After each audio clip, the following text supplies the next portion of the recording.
tayo may sakit, pupunta tayo sa ospital para tayo maligtas doon sa karamdamang yun, di ba? Minsan may mga aksidente, dinadala natin sa ospital para di sila maligtas, kamatayan. Ang pinag-uusapan nating kaligtasan, hindi doon sa ganong klaseng kahulugan. Pagka sinasabi natin ng kaligtasan, ano man ang ibig sabihin? Ito yung nakahulugan ng panganib, di ba? Kaya nga nililigtas mo yung tao dahil siya nasa mapanganib na kalagayan. So pag pinag-uusapan natin sa spiritual, katulad ng ating pinag-uusapan ngayon, kinakailangan natin kilalanin na ang ating mga kaluluwa ay nasa panganib na kalagayan. Kaya kinakailangan tayong maligtas.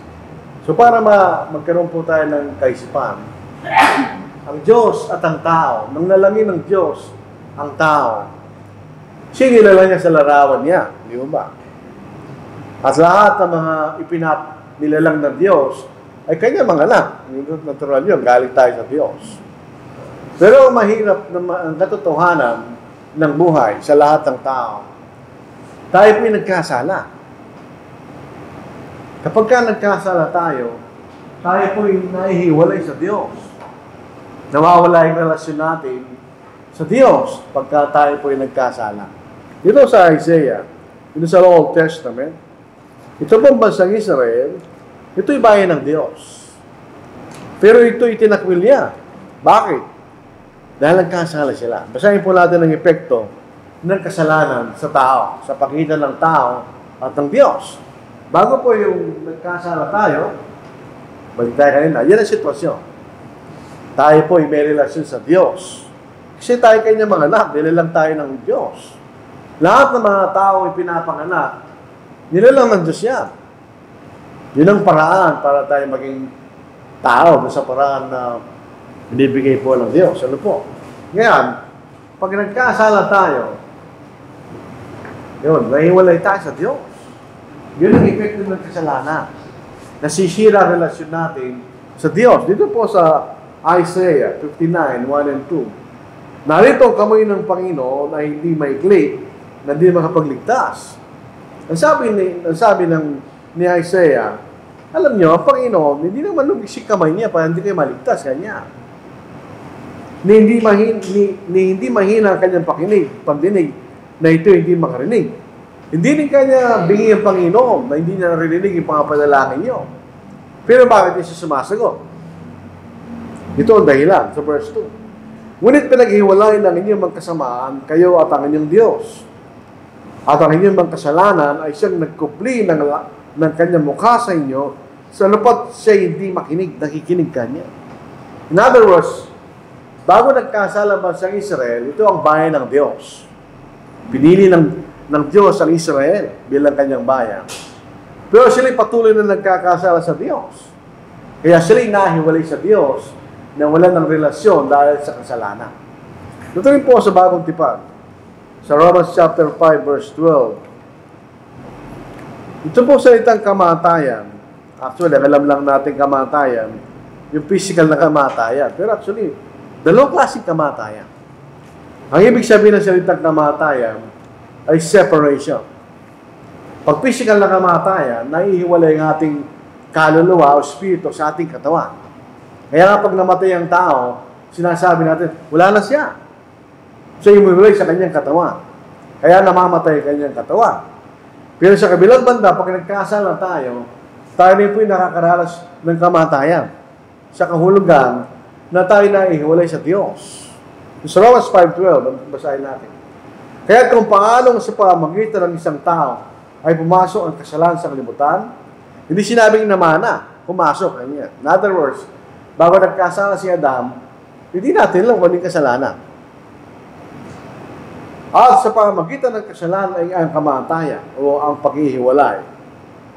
Ngayon dumating sa lahat ng taong kamatayan sapagkat ang lahat ay nagkasala. So lahat tayo po nagkasala. Hindi natin pwedeng magmalaki tayo sa harapan ng Diyos na sino man sa atin hindi nagkasala. Lahat kaya nagkasala. May yung tao may sapat na kaisipan ay nagkasala. Maliban lang yung mga bata, wala namang isip yun. Hindi nagkakasala yung mga bata. Wala pa sa saktong kaisipan yun, hindi nila alam anong ginagawa nila. Pero pag nasa sakto na tayo kaisipan, nagkakasala na tayo. Nagkakaroon na tayo ng choice na lumabag sa kalooban ng Diyos. At sa ganon tayo nagkakasala. Ito yung kalagayan ng tao pag nagkasala siya. Ito yung isang mapanganib na kalagayan kasi siya hiwalay sa Diyos. Pag namatay siya sa ganitong kalagayan, siya mamamatay na hiwalay sa Diyos. Hindi siya pupunta sa langit dahil doon ng Diyos. Kasama siya ng Diyos doon. Kung namatay kang hiwalay sa Diyos, hindi ka pupunta sa langit. Kailangan manunasan yung problema ngayon na tayo po'y nahiwalay sa Diyos. Lahat ay nagkasala nga kanya. Nung sulat ito ni Pablo, yung mga hentil ay nagkasala sa Diyos. Dahil at ang mga bagay na dapat nilang malaman sa Diyos ay pinakilalang Diyos sa kanila. Basahin po natin. So Romans chapter 1, pag sinabi natin Gentiles, ito po yung mga tao na hindi mga Israelita o hindi sila kabilang sa basa Israel ng panahon na yun. Basahin natin sa Romans 1:19 to verse 20. Sapagkat ang maaaring malaman tungkol sa Diyos ay hayag sa kanila. Yamang ito'y pinahayag ng Diyos sa kanila. Nalabas lahat ng mga bagay dapat nilang paniwalaan at malaman, pinakilala ng Diyos kanya. Verse 20, mula pa ng likahin ng sanglibutan ng kanyang walang kapangyarihan at pagka-Diyos, bagaman hindi nakikita ay naunawaan at nakita sa pamamagitan ng mga bagay na kanyang ginawa pang wala silang dahilan. Dalawang dahilan eh. Sabi ni Pablo, yun dapat nilang malaman tungkol sa Diyos at dapat nilang paniwalaan, pinakilala ng Diyos sa kanila. Kanya. So, wala silang dahilan, hindi maniwala sa Diyos. Pangalawa kanya, sa mga bagay nilalang ng Diyos, makikita nila ang kanyang walang pagka-Diyos kanya, kapangyarihan. Lalo, bakit hindi sila naniniwala sa Diyos? So, nagkasala sila, di ba? Yung makikita natin, nagkasala yung mga hentil.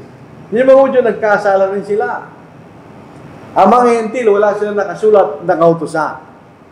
Ito'y pinahayag sa pamamagitan ng bibig, at ito'y naipasa mula sa isang lahi, pasusunod nila, yun ang kailang kautusan. Yung kautusan ng mga Hudyo ay nakasulat. Pero sila katulad natin, meron silang batas na nakasulat, nagkasala rin sila. Basahin natin sa Romans chapter 2, verse 12. Ito ang mababasa natin. Sapagkat ang lahat ng nagkasala na walang kautusan ay mapapahamak din na walang kautusan. At ang lahat na nagkasala sila ng kautusan ay kautusan ahatulan. In other words, yung mga hentil na walang nakasulat na kautusan. Sila ay ahatulan doon sa kailang kasulat na utos na hindi nakasulat. Ganyan. Yung mga Hudyo naman ay may nakasulat na utos, sila ay ahatulan ayon sa kautusan na yun. Ganyan. Doon sila ay ahatulan, sila lahat ay nagkasala. Ito mga hentil nagkasala sa panganong paraan. Tinakwin nilang Diyos. Tinakwin nilang ang tunay na Diyos. Kaya pa sinipon ninyo kung kayo po ay kumbaga mahilig magbasa ng mga bagay-bagay. Yung mga Romano, yung mga Grego, at yung ibang lahi noong unang panahon, meron sila mga Diyos-Diyosan. Ito mga Romano at mga Grego, pareho kailang mga Diyos, magkaiba lang yung pangalan. Marami sila mga Diyos-Diyosan. Bisabi, pinagpalit nila yung tunay ng Diyos sa mga Diyos-Diyosan na yun. Ito mababasa po natin sa Romans chapter 1, verse 21. Pagpapatuloy po natin yung pagbabasa natin kanina. Ano ba naging kasalanan nila? Lahat ng mga bagay na pwede nilang malaman, ipinayag ng Diyos sa kanila. Anong ginawa nila doon sa kaalaman na yun? Katulad ng mga tao sa panahon natin ngayon. Alam naman natin ang Biblia. Pero sila ba'y naniniwala rito? Hindi rin. Ganun ang ginawa ng mga hentil. Basahin lang sa verse 21. Sapagkat kahit kilala nilang Diyos, yung nagpakilala ng Diyos eh. Lahat ng mga bagay dapat nilang malaman, sinabi ng Diyos sa kanila. Sapagkat kahit kilala nilang Diyos, siya ay hindi nila nilulahati bilang Diyos. Hindi pinasalamatan man. Kundi naging walang kabuluhan sa kailang mga pangatwiran at ang mga puso nilang walang katuturan ay nagdilim. Anong ginawa nila? Tinakbo nila yung Diyos. Direject nila yung Diyos. Meron ba silang kautusan? Meron. Dahil sila nagkasala. Kung walang kautusan, walang kasalanan, siyempre. Kaya nga po lumabag tayo sa batas ng Pilipinas, may batas. Halimbawa, wala namang batas sa jaywalking. Kahit saan ka lumipat, hindi ka nila ulihin, walang batas eh. Pero magbatas ng jaywalking, lumipat ka sa iba, mulihin ka nila. Hindi kayo lumabag sa batas. So, sa 28 hanggang 32, ito yung mga kasalanan nila. At palibasa, hindi nila minabuting kilalanin ng Diyos. Inayaan sila ng Diyos sa isang mahalay na pag-iisip upang gawin ang mga bagay na hindi nararapat. Yun ang mangyayari sa atin pag tinakwil natin ng Diyos. Pag hindi tayo nagpangilalim sa kanyang katwiran, anong may iral sa'yo? Yung sarili mong katwiran. Bilang tao, ayun ang nangyayari sa mga intin. Napuno sila ng lahat ng uri ng kasamaan, kalikuan, kasakiman, kahalayan, at puno ng inggit, pagpaslang, pag-aaway, pandaraya, katusuhan, mahilig sa chismis. Patay ngayon sa Marquez, bawal pala yun. Mahilig sa chismis kaya. Mga mapanirang puri, mga napuput sa Diyos, mga walang pakundangan, mga palalo, mga mapagmataas, mga manggagawa ng masamang bagay, mga suwail sa mga magulang, mahangal, mga hindi tapat sa kanilang mga pangako, hindi mapagmahal, mga walang awa, nalalaman nila mga iniutos ng Diyos na gumagawa ng mga bagay, ikarapat-dapat sa kamatayan, o hindi lamang nila ginagawa ngayon, kundi sinasangayunan pa ang mga gumagawa ng mga yun. Yan ang kasalanan ng mga hindi. Yung makikita lang sa ating binasa. Ano naman yung kasalanan ng mga Hudyo? Basahin rin po natin. Sa Romans chapter 2 verse 1. Kaya't wala kang madadahilan o tao, maging sino ka man na umahatol. Sapagkat sa paghatol mo sa iba, ang iyong sarili ang inaatulan mo sapagkat ikay umahatol ay gumagawa rin ng mga bagay. Yun ay sa babasahin natin 17 verse 24. Meron mga bagay na ipinagbabawal doon sa kailang kautusan, pero yun yung ginagawa nila kanya. So yung mga bagay na ginawa ng mga Entil, hindi na ginawa ng mga Hudyo. Kaya silang lahat ay nagkasala. Lahat ng mga tao noon ay nagkasala. Lahat ng mga tao ngayon ay nagkasala. So ibig sabihin, lahat tayo nasa mapanganib na kalagayan. Ang malungkot na katotohanan, hindi natin maliligtas ang ating sarili sa ating mga mabubuting gawang ginagawa. Kasi, pag nagkasala ka, andun yung kasalanan mo. Kahit gawa ka pa ng mabuti, andun pa rin yung kasalanan mo. Mananatiling sa'yo. Kaya pag nagkasala ka, anumang mabuting bagay ang simulan mong gawin, kung andun pa rin yung kasalanan mo, hindi ka pa rin matuwid. So, kung nagkasala yung tao, wala siya magawa. At doon pa rin yung kasalanan niya. Tingnan sa kautusan ni Moises. Doon sa Romans chapter 22, chapter 4, verse 12. Yun ay katwiran ng Diyos, di ba? Na dapat nilang gawin. Doon yung kautusan ng Diyos. Anong ginawa nila? Mapasahin naman, medyo mahaba po yan. At doon yung katwiran ng Diyos sa kautusan ni Moises, hindi mabuting kautusan. Anong ginawa ng mga Hudyo? Sila'y gawa ng sarili nilang katwiran. Hindi sila nagpangilalim sa kautusan ni Moises, sila'y gawa ng sarili nilang katwiran. Kapag ka hindi ka nagpangilalim sa katwiran ng Diyos, hindi kayo magpapailalim sa iyo sariling katwiran. Tulad ng mga Entil. Ito yung mga Hudyo rin, ganun ang ginawa nila. Sigurang dumating ang Panginoon, yung mga Hudyo, sila ay sumasamba sa Diyos. Yung mga Hudyo, sila po ay sinsin na sumasamba. Hindi naman sinasabing sila po ay naglulumulan. Pero bakit hindi sila naligtas? Dahil hindi sila nagpangilalim sa katwiran ng Diyos. Kasi na sa Romans chapter 10 verse 3. Sinabi ni Pablo, sapagkat si Pablo po ay isang Hudyo. At siya'y naaawa sa kanyang mga kababayan. Ito sabi niya, mga kapatid, ang nais na aking puso at ang dalangin ko sa Diyos alang-alang sa kanila ay ang sila'y maligtas. Ako'y makapagpapatutuo na sila'y may sigasig para sa Diyos, subalit hindi ayon sa kaalaman. Sila'y may sigasig, pero yung sigasig nila, hindi ayon sa kaalaman, nagaling sa Diyos. Kanya. Sapagkat sa kanilang pagiging mangmang sa katwiran ng Diyos, at sa pagsisikap nilang mga ito yung sariling pagiging matuwid o sariling katwiran, ay hindi sila nagpasakap sa pagiging matuwid ng Diyos. Hindi sila napasakap sa katwiran ng Diyos. Sila'y gawa na sarili nilang katwiran. So, hindi pa rin sila maliligtas. Dahil yung katwiran na kanilang ginawa, ay hindi katwiran ng Diyos. Ito yung katwiran nilang ginawa niya. So, hindi pa rin sila maliligtas, mga kapatid, di ba? Sa Titus 3:5, yung sinasabi po ni Pama, kung gagawa tayo ng mabuti, pagkatapos magkasala, hindi ka pa rin maliligtas. Kasi nananatili pa rin yung kasalanan mo. In other words, wala tayong paraan sa ating sariling paraan para burahin natin yung kasalanan natin. Kumbaga, ikaw nagkasala sa pamahalaan, hindi mo mabubura yun. Mabibilanggo ka. Andun sa yung kasalanan mo, kaparusahan ka ng pamahalaan kasi hindi mo mabubura yung kasalanan mo na ginawa. So, Titus 3:5, iniligtas niya tayo, sinagligtas sa atin ng Diyos. Hindi dahil sa magawa nating ginawa sa katwiran, sabi niya, kundi ayon sa kanyang kahabagan sa pamagitan ng paghuhugas ng muling kapanganakan at ng pagbabago sa pamagitan ng Espiritu Santo. Paano naging matuwid? Sapagkat sila'y niligtas. So, sariling katwiran po natin, hindi tayo maniligtas. Diba, nagkaroon tayo ng panata, sabihin natin, mula po ngayon, no, Diyos, ito na aking gagawin. Wala pa rin yun. Andun pa rin yung kasalanan mo. Yun ang kalungkutan ng kasalanan. Pag nagkasala tayo, nasa atin yung kasalanan yun. Sa ating sariling paraan, wala tayong magagawa doon sa kasalanan na yun. Kailangan natin ang biyaya ng Diyos. Ito po yung grace. Hindi naunawaan ng mga tao.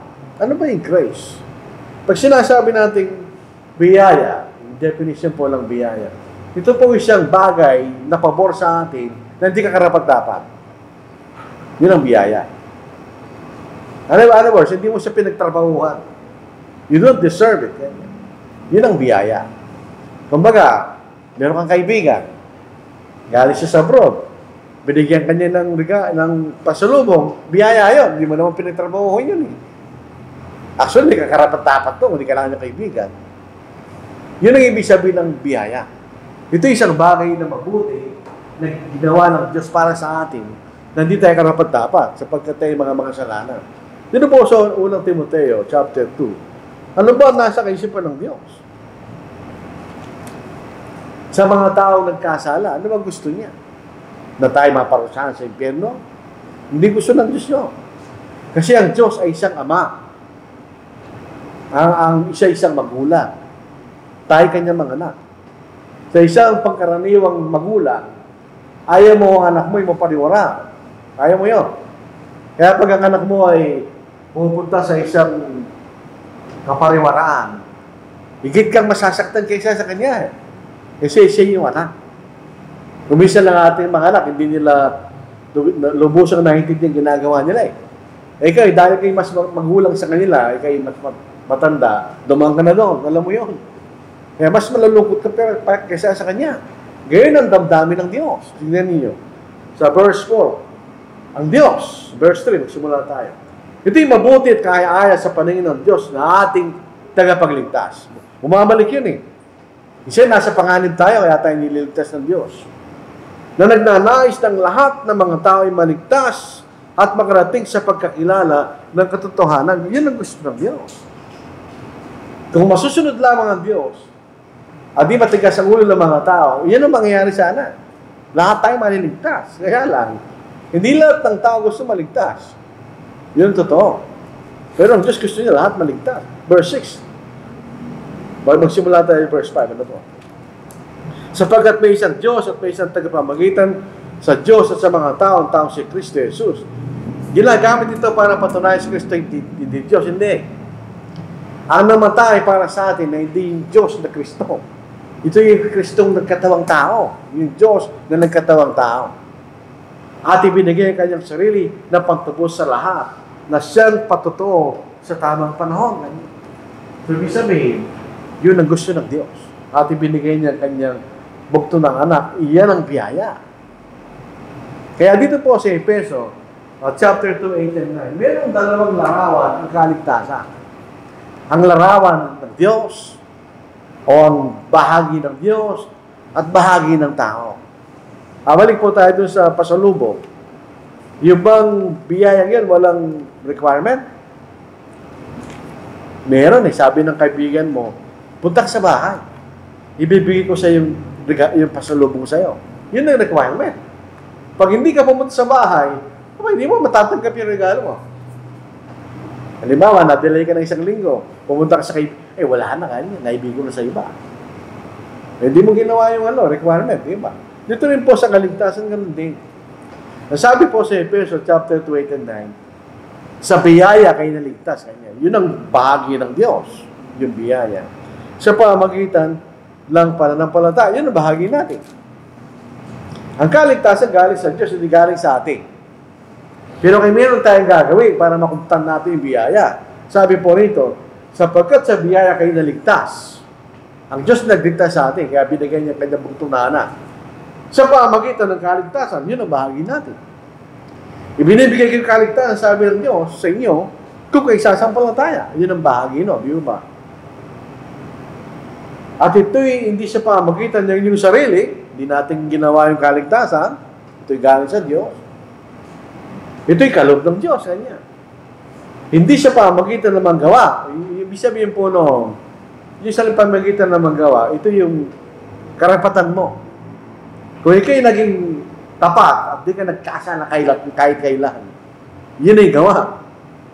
Nililigtas ka ng Diyos, siyempre, wala kang kasalanan eh. Hindi siya ganung parang kayo dahil nagkasala tayo.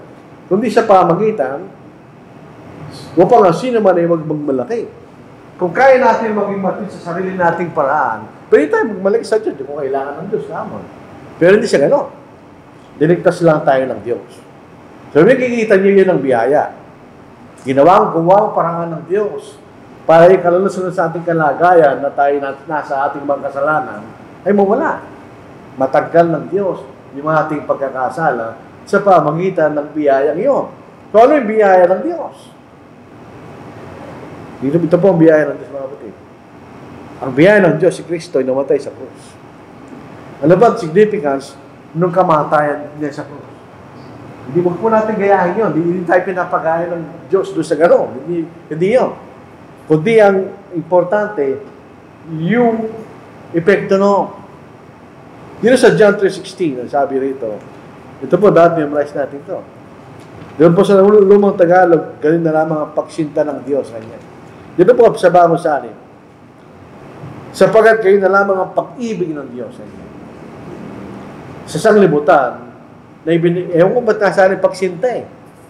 Ang sinta sa pagitan ng lalaki at babae yun. Pag-ibig kanyo, pagmamahal ng Diyos, at sa kalibutan ay binigay niya ang kanyang tanging anak upang sino man ang sa kanyang sumampalataya ay huwag pahamak kundi magkaroon ng buhay na walang hanggan. Kaya po, ang ating Panginoon, iniwan niya kalalakihan sa langit, siya nagpagbaba at nagkatawang tao at namatay siya sa krus. Para lang tayo magkaroon ng paraan ng ating kaligtasan para patawarin ang ating mga kasalanan. Kasi kaya yun ang problema natin. Pag nagkasala tayo, wala tayong paraan. Ngayon, gumawa ang paraan ng Diyos para yung ating mga kasalanan ay mapatawad sa paanong paraan. Sa pamagitan ng kamatayan ng ating Panginoon. Nung namatay ang Panginoon, pinako sa krus, hindi tumulong dugo niya, di ba? Tapos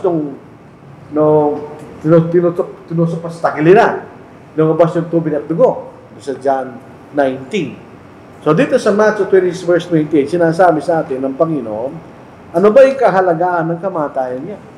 Ba't kinakailangan siyang mamatay? Hindi ba pwedeng sabihin na ng Diyos, pinatawag ko na yung lahat? Pero ito yung paraan ng Diyos, wala tayong magagawa. Kailangan mamatay ang Panginoon para sa ating kaligtasan. Verse 28, sayo natin. Sapagkat ito ang aking dugo ng tipan, yung nabuhos doon sa krus, na nabubuhos dahil sa marami sa kapagpapatawad ng mga kasalanan. Yun ang paraan para mapatawad ng ating mga kasalanan. Ang Panginoon po yung mamatay sa krus, tumulong kanyang dugo para sa kapatawaran ng ating kasalanan. Kaya natanong, bakit kailangan siya mamatay sa krus? Ito po yung paraan ng Diyos. In other words, may mga bagay natin naintindihan. Ito yung paraan ng Diyos. Bakit kailangan siya mamatay sa krus? Para mapatunayan na ang Diyos ay matuwid. Hindi lang tayo basta-basta patatawanan ng Diyos. Gagawa siya ng kaparaanan para walang masabi sa laban sa Diyos. Ibig sabihin, kung magliligtas ako kanya, may paraan. Kung hindi gano'n, kung diba, ikaw gustong maligtas yan, ikaw ayaw maligtas, hindi matuwid yun. Yung sa Romans chapter 3 verse 26, yun ang sinasabi siya, para maipakita ng Diyos na siya matuwid. Wala siyang kinikilingan, ganyan. Basahin natin. Kung mapatunayan sa pamagitan ng kasalukuyan na siya matuwid, at upang siya maging ganap at taga-aaring ganap sa taong mayroong pananampalataya kay Jesus. Gusto niyo maligtas, ito yung paraan, ganyan. Kaya po yung judge na sa korte, kahit naawa pa sa doon sa sinasakdal, wala siya magagawa. Yung katuwiran yun eh. Masawa lang kasalanan, pero yung kasalanan. Dahil ang kapatawaran ang kabayaran ng kasalanan ay kamatayan. Dapat sana tayong pinatay doon. Yun ang kabayaran ng kasalanan, papatayin ka eh. Kaso hindi tayo namatay. Ang Panginoon ang namatay para sa atin. Sa Romans 6 verse 23, dito niya makikita, kung hindi natin mararamdaman, kung gano'ng pag-ibig ng Diyos sa atin. Kung sa ginawa niya yung napakahirap na gawain na yun, para lang tayo maligtas. Bigyan sa verse 23, sapagkat ang kabayaran ng kamasalanan, kamatayan, ngunit ang kaloob ng Diyos ay walang bayad na buhay na walang hanggan kay Kristo Jesus na Panginoon natin. Kaya ang biyaya. Binigay sa atin na walang bayad ng Diyos. No sa Ezekiel chapter 18 verse 20, sinasabi sa atin, ang kaluluwa nagkakasala ay mamamatay ganyan. Hindi mamanangin ng anak ang kasamaan ng ama, hindi mamanangin ng anak ang katwiran ng ama ganyan. Ang katwiran na isa sa atin, personal yun. Kung tayo personal na sasampalataya sa Diyos. Kaya si Kristo namatay para sa atin. Dapat tayo mamamatay doon, siyang namatay para sa atin. Ano yung kalagayan niya? Ang ginawa ng Panginoon ay kalulus-lunos ang ating Panginoon. Kung ikay pupunta roon sa panahon na yon, abang siya nakatakot sa hindi mo siya makikilala. Yun to sabi ni Isaias, bago nangyari. Ito yung hula doon sa kamatayan ng Panginoon. Sino man naniwala sa aming balik narinig? At kanino nahayag ang bisig ng Panginoon sapagkat siya tumubo sa harapan niya na gaya ng sariwang pananim at gaya ng ugat sa tuyong lupa. Ipasipin niyo kung disyerto kanya pero sariwang pananim. Yung mga indisyerto, yung makasalanan sa kalibutan. Siya tumubo ron, isa sariwang pananim, ganyan. Siya walang anyo, kagandahan naman na dapat nating pagmasdan siya. Maliba at walang kagandahan na maibigan natin sa kanya. Siya hinamak at tinakwil ng mga tao. Isang tao nagturusa at sanay sa kalungkutan at gaya ng isa sa pinagkublihan ng mukha ng mga tao, siya hinamak at hindi natin pinahalagahan. Tunay ang kanyang pinasan ng ating mga karamdaman, dahil lang ating kalungkutan, gayon may ating tinuloy siya dahil nampas sinaktan ng Diyos at pinahirapan. Nang pinatay ang Panginoon, pinagtatawanan nila. Kung babasahin natin sa Mateo, pinagtatawanan nila. Imbes na pahalagahan nila yung ginawa ng Panginoon. Ngunit siya nasugatan dahil sa ating mga paksuway, siya binugbog dahil sa ating mga kasamaan. Ipinataw sa kanyang parusa para sa ating kapayapaan, at sa pamagitan ng kanyang mga latay ay gumaling tayo. Bakit? Ano tayo? Tayo lahat ay gaya ng mga tupang naligaw. Bawat isa sa atin nilumis sa kanyang sariling daan at ipinasan sa kanya ng Panginoon ang lahat nating kasamaan. Siya inapi, siya sinaktan, gaya may hindi niya binuka ang kanyang bibig, gaya ng kordena na dinadala sa katayan, at gaya ng tupa na sa harapan ng mga manggugupit sa kanya ay pipi, kaya hindi niya binuka ang kanyang bibig. So habang dinadala sa Panginoon yan, siya nagsasalita. So yun ang kinakailangan, ang dahilan bakit kinakailangan niya mamatay sa krus. So ating kaligtasan ay sa pamamagitan ng biyaya. Yun ang bahagi natin. Bahagi ng Diyos. Ang bahagi natin, tayo sumampalataya sa biyaya yun. Gawin natin ang requirement ng biyaya ng Diyos. Kasi kahit andun pa yung hindi natin gagawin, wala rin tayong magagawa. Ang binasa natin kanina, pinatatawad ng Diyos lang yung sumasampalataya. O hindi tayo sumampalataya, hindi patatawarin. Pero klase pananampalataya. Kasi pwede natin bigyan ng kaunang pananampalataya kayo naniwala. Hindi yun ang nagliligtas. Ang nagliligtas ay yung pananampalataya sumusunod. Dito sa James, chapter 2, ano po?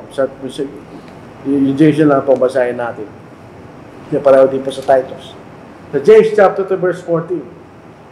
Ano ang pakinabang, mga kapatid ko, kung sinasabi ng sino man, na siya'y may pananampalataya, ngunit walang magawa, maliligtas ba siya sa kanyang pananampalataya? 17. Kaya't ang pananampalataya na nag-iisa, kung hindi walang magawa, ay patay. Sa verse 24, nakikita ninyo na ang tayo'y inaaring ganap o pinawawalang sala ang kanyang kasalanan. Inaaring ganap sa pamagitan ng gawa at di sa pamagitan ng pananampalataya lamang. Ano yung ibig sabihin ng gawa? Sa pamagitan ng pagsunod. Pag tayo tunay na sumasampalataya, tayo sumusunod sa Diyos. Ito yung matwid na pananampalataya. Dito sa Romans chapter 6, paano matwid? Sila'y sumunod. Paano naligtas sa mga taga-Roma? Sila'y sumunod. Ganyan, sabi ni Pablo. Sila'y sumunod doon sa aral na ibinigay sa kanila. Basahin po natin sa Romans 6:17, 18. Ngunit salamat sa Diyos na bagamat kayo dating mga lipin ng kasalanan, kayo itong pusong sumunod sa anyo ng aral na doon ay pinagkatiwala sa kayo. At pagkatapos na mapalaya kayo sa kasalanan, ay naging mga lipin kayo ng paggawa ng matwid. Ganyan. Ito'y pananampalatayang naglalagay sa atin na tayo magiging matuwid. At ganoon din, ito'y pananampalatayang gumagawa. Doon po sa Galatians 5:6, kayo kanyang inaring ganap sa pamagitan ng pananampalataya na gumagawa sa pamagitan ng pag-ibig. Ganyan. Doon sa Efeso 2:10, sabi po ni Pablo, tayo po ay itinalaga sa paggawa ng mabuti. Ganyan. Doon sa Philippians 2:12, iligtas niyo yung mga sarili. Ganyan. Gawain nyo ganyan yung sariling kaligtasan. Work out your own salvation, ganyan. So ito yung pananampalatayang gumagawa. Hindi yung pananampalatayang nasa isip lang. Yun ang pananampalatayang nagpagliligtas sa atin at magdadala sa atin sa biyaya ng Diyos. Yun po nakikita nating uri na magliligtas sa atin. Katulad lang po yan sa panahon sa Old Testament. Kuwento na lang po natin. Sa Old Testament, yung pinakahuling kaparusahan ng Diyos sa bansang Ehipto ay mamamatay lahat ng panganay. Pero sabi ng Diyos, kayo pumatay kanya ng isang lamb o isang kambing. Patayin niyo siya kanya. At yung dugo ng tupa na yun, ng kambing, ay ipitan niyo sa pintuan niyo kanya. Amba ng pintuan niyo kanya. Kapag ka dumating kanya ngayon na kamatayan, lalampasan kayo kanya. Yun ang biyaya ng Diyos. Ano yung pananampalataya ng mga Hudyo? Ginawa nila. So, namatay ba yung mga panganay ng mga Hudyo o mga Israel? Hindi. Lahat lang ng panganay sa Ehipto, pati tao, pati hayop, yun namatay. Bakit sila namatay? Yun ay biyaya ng Diyos. Ginawa nila yung sinabi ng Diyos. Kaya sila naligtas sa panahon na yun. So, yun po yung pareho lang palagi ang pagliligtas ng Diyos. Ito'y sa pamagitan ng biyaya kung tayo sasampalataya. So, yun ay nakita natin sa panahon na yun. Tingnan, basahin natin sa Hebrews chapter 11, verse 28. Ito po ay parang ni-review. Nagsumulat po sa Hebreo. Basahin natin. Hebrews chapter 11, verse 28. Ito ang ating mababasa. So, bisa inulit niya. At ito ang pinakita sa atin. Sa pananampalataya, itinatag nilang Paskuha. Ito yung maling saling. Yung salitang Passover sa Grego ay Paska. Ginawa ng Paskuha. Dito ata nag-asyal ng Pasko. At ang pagwiwisik ng dugo upang huwag silang galawin na mamumuksa ng mga pangalan. Kung ginawa nila sinabi ng Panginoon, ng Diyos, at sila naligtas. So, ito'y biyaya. Yan ang bahagi ng Diyos. Ano ang kondisyon ng biyaya nyo? Pag sumunod ka, maliligtas ka niya. So, yan ang paraan ng kaligtasan, mga kapatid. So, tingnan ninyo. Sa Revelation chapter 1 verse 5, so babasahin po na sa English, we are washed by His blood. He washed away our sins by His blood. So, inugasan ng ating dugo sa pamagitan, inugasan ng ating magkasal sa pamagitan ng dugo ng Panginoon. Doon sa binasa natin kanina sa Matthew 20 verse 28, nabuhos ang dugo ng Panginoon para siya ipagpapatawad ng mga kasalanan. Pero meron din tayong mababasa sa bautismo. Sa bautismo, si Pablo, sabi ni Ananias, baka ano pag hinihintay mo kanya? Tumindig ka at magpabautismo at tugasan mo ang iyong mga kasalanan na tumatawag sa kanyang pangalan. So, ang bautismo rin, nagugas ng mga kasalanan. Di ba? Pangalawa, ito yung nagpapatawad rin ng mga kasalanan. Binasa natin kanina, magsisi kayo at ang bawat isa sa iyo magpabautismo sa pangalan sa Kristo para sa pagpapatawad ng inyong mga kasalanan. Ito ba yung nangangahulugan na may dalang paraan ng kaligtasan? Hindi. Ibig sabihin, ang bautismong paraan ng Diyos para ang dugo ng Panginoon ay magugas sa ating mga kasalanan. Dapat palitin yung kulay nyo. Going dark. Sabihin, yun ang paraan. Totoo doon ang dugo ng Panginoon. Paano ka makakapunta doon? Sa pamagitan ng bautismo. Pag tayo sumampalataya at tayo na bautismoan, tayo po ay pupunta sa kamatayan ng ating Panginoon. Dito po sa Romans 6:3-5 para maging maliwanag po sa atin. Romans chapter 3:6-5. Pag tayo na bautismoan, tayo patungo sa kamatayan ng Panginoon. Tayo nilibig na niya. So isang uri ng kamatayan, ano yung namatay? Yung dating datiyang pagkatao. O hindi ba ganyan nalalaman na tayo lahat ay nabautisman kay Kristo Jesus ay nabautisman tungo sa kanyang kamatayan? Habang tayo nilubog sa tubig, ang epekto noon, ang ating kaluluwa pupunta doon sa dugo ng ating Panginoon at ugasan ng ating mga kasalanan. Kaya tayo nilibing, may namatay sa atin. Pag nabautisman tayo, namatay, dati ang pagkatao. Yung tao makasalanan, namatay yun. Kaya nga yun ang ibig sabihin ng born again. Ika'y pinanganak na muli. Tayo nilibing na kasama niya sa pamamagitan ng bautismo tungo sa kamatayan na kung paanong si Kristo ay muling nabuhay mula sa mga patay sa pamamagitan ng kalulatian ng Ama, gayon din naman tayo makakalakad sa panibagong buhay. Sapagkat kung siya'y naging kasama natin, kasama niya na katulad ng kanyang kamatayan, magkakaroon din naman tayo sa kanyang muling pagkabuhay ng magbulingan. Kaya nga po ang bautismo ay nagliligtas. Sa ganung paraan, ang bautismo lang, kung hindi ka naman sumasampalataya, walang mangyayari sa iyo. Pero kung ikay sumasampalataya at nagpabautismo ka, maliligtas ka. Dahil nugasan ka ng dugo ng ating Panginoon. Basahin po natin. At ang bautismo na siyang kalarawan nito, ang nagliligtas sa inyo ngayon. Hindi sa pag-aalis ng karamihan ng laman, katulad ng ginagawa at pag tayo naliligo, kundi bilang paghiling sa Diyos ng isang malinis na budhi sa pamamagitan ng muling pagkabuhay dahil sa Kristo'y paghiling ay yun. Pag ginawa natin yun, humihiling tayo na nililisin ng Diyos ang ating mga budhi sa ating mga kasalanan sa pamamagitan ng dugo ng ating Panginoon. So yun ang makikita nating biyaya ng kaligtasan. Gusto natin maligtas, yun ang ating gagawin. Ala tayong gagawin magic, wala. Hindi tayo kinakailangan magdala ng krus, hindi. Ito yung paraan ng kaligtasan na ginawa ng Panginoon para sa atin. Pinagaan niya. Hindi mo mahirap gawin ito. Nilulubog ka lang sa tubig. Anong mahirap to? Yun ang paraan na binigay sa atin ng Diyos. Bilang panguli, mga kapatid, sa Mark 16, bago umakyat sa langit ang Panginoon at nagbilin sa kanyang mga apostol kung ano kailang ipapangaral, ito sabi ng Panginoon. Ito ang ating mababasa. Ang sumasampalataya, magsimula tayo sa verse 15. At sinabi niya sa kanila, sa kanyang mga apostol, humayo kayo sa buong sanglibutan at inyong ipangaral ang ebanghelyo sa lahat ng nilikha. Ang sumasampalataya at babautismuhan ay maliligtas. Ngunit ang hindi sumasampalataya ay parusahan. Dalawa lang po pupuntahan natin. Hindi na tayo maliligtas o paparusahan. Anong pipiliin natin? Gusto ba natin maparusahan? Madali lang. Wala ka lang gagawin. O paparusahan ka. Hindi ka sasampalataya. Pupunta ka sa impyerno. Pero pag tayo po gusto maligtas, meron tayong gagawin.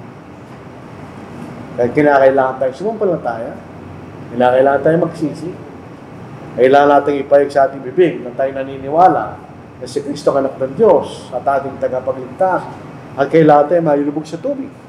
sa pangalan ng Panginoon para sa pagpapatawad ng ating mga kasalanan. Kung di pa natin ginawa ito, mga kapatid, huwag na nating i-delay.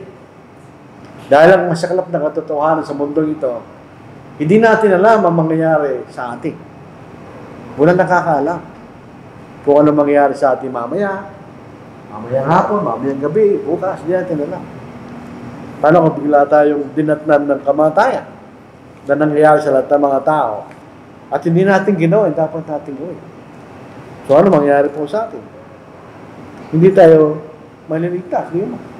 Dito po sa Santiago 4:6-4:14. Gayun may hindi nyo nalalaman kung ano magaganap bukas. Totoo yun. Ano ang inyong buhay? Kayo ay isang singaw, sa daling panahon ay lumilitaw, at pagkatapos ay naglalaho. Ilan na mga taong kilala natin na hindi na uli natin kasama at sila namatay. Lahat tayo dadanas doon. So bago po tayo pumunta doon sa kamatayan, na pag nangyari, wala natin pag-asa, gawin natin ang dapat natin gawin ngayon. Yun po kinikilala ng Panginoon. Ngayon, kanya, ang araw ng kaligtasan. Kasi di naman natin lang, may bukas o bukas. Para kung dumating na yung Panginoon bukas, di ba? Wala nang bukas. Wala nang susunod na panahon na maghihintay para sa atin. So ito po ang mensahe po sa mga pong ito. Bigyan natin muli kay kapatid na Raul ang pagpapaawi.